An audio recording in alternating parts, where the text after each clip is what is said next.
Mega ఫ్యామిలీకి కేంద్రం bumper offer. దేశ అత్యున్నత రెండో పదవిలోకి మెగాస్టార్, భారతదేశ ఉప రాష్ట్రపతిగా మాజీ కేంద్ర మంత్రి చిరంజీవి.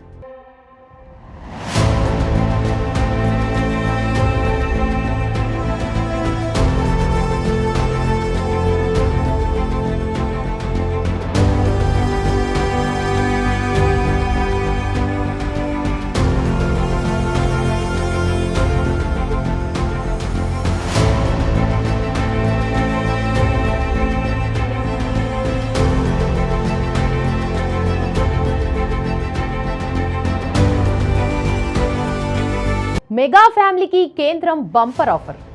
దేశ అత్యున్నత రెండో పదవిలోకి మెగాస్టార్, భారతదేశ ఉప రాష్ట్రపతిగా మాజీ కేంద్ర మంత్రి చిరంజీవి. నమస్తే, వెల్కమ్ టు బిఆర్కి న్యూస్. నేను దేవిక.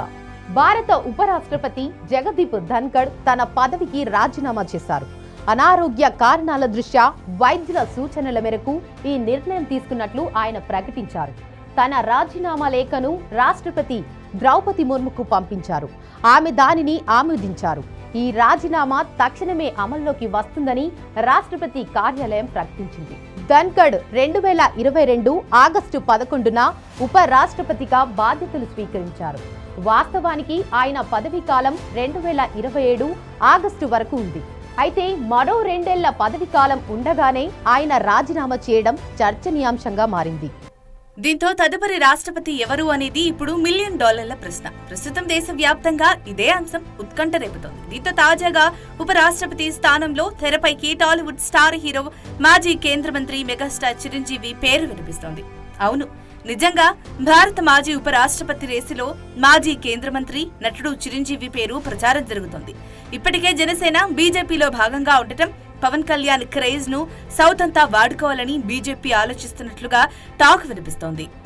ఇక రాబోయే తమిళనాడు ఎన్నికల్లో పవన్ కు అక్కడి కమలం బాధ్యతలు ఇచ్చే వ్యూహంలో కేంద్ర బీజేపీ ఉన్నట్లు సమాచారం. దీంతో తన అన్న చిరంజీవికి ఉన్నత పదవి ఇస్తే పవన్ ను బీజేపీ ఎన్నికల అస్త్రంగా వాడుకోవచ్చనే వ్యూహం కూడా లేకపోలేదు. ఇక ప్రస్తుతం కొత్త వైస్ ప్రెసిడెంట్ ఎన్నుకోవాలంటే ఇలా జరుగుతుంది. ముందుగా ఎలక్టోరల్ కాలేజీలో లోక్సభ, రాజ్యసభ సభ్యులు ఈ ఎన్నికల్లో ఓటు వేస్తారు.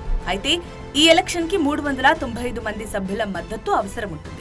ఈ నేపథ్యంలో ప్రస్తుతం ఎన్డీఏకి 426 మంది ఎంపీలున్నారు. అందులో ప్రత్యేకంగా బీజేపీకి 341 మంది ఉన్నారు.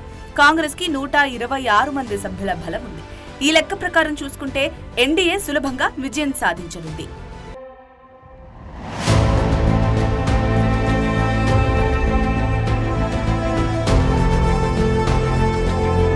ఇక చిరంజీవి విషయానికి వస్తే, ప్రస్తుతం ఆయనకు కేంద్ర ప్రభుత్వంతో మంచి సంబంధాలు ఉన్నాయి అంటూ కాంగ్రెస్, ఇటు బీజేపీ వంటి 2 జాతీయ పార్టీలతో చిరంజీవికి సత్సంబంధాలు ఉన్నాయి. దీంతో ఆయన పేరును గాని బీజేపీ ప్రకటిస్తే అందుకు కాంగ్రెస్ కూడా అడ్డుపడకపోవచ్చు. కారణం, చిరంజీవి స్వయాన కాంగ్రెస్ పార్టీలో కేంద్ర మంత్రిగా పనిచేసిన అనుభవం ఉండటం, అక్కడ ఆయన పాత మిత్రులు ఉండటం ఇందుకు కలిసొచ్చిన అవకాశం. ఇక ఇప్పటికే చిరంజీవి కేంద్ర మంత్రిగా పనిచేసిన అనుభవం పుష్కలంగా ఉండటం ఇందుకు బాగా కలిసొచ్చే అంశం. ఇక కేంద్ర మంత్రిగా పనిచేశాక రాజకీయాలకు చిరంజీవి దూరంగా ఉంటున్నారు.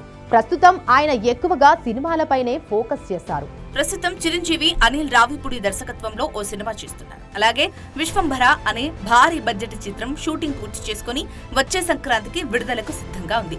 ఇక లైన్ లో కొన్ని సినిమాలున్నప్పటికీ కేంద్ర స్థాయిలో పౌర రాజ్యాంగ హోదా లాంటి కీలక పదవి చిరు ఒప్పుకుంటారో లేదో అనేది ఆసక్తికరమైన విషయం.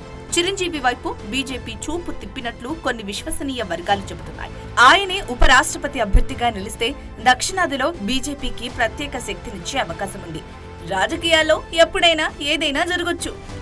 మెగా ఫ్యామిలీకి కేంద్రం బంపర్ ఆఫర్. దేశ అత్యున్నత రెండో పదవిలోకి మెగాస్టార్, భారతదేశ ఉప రాష్ట్రపతిగా మాజీ కేంద్ర మంత్రి చిరంజీవి.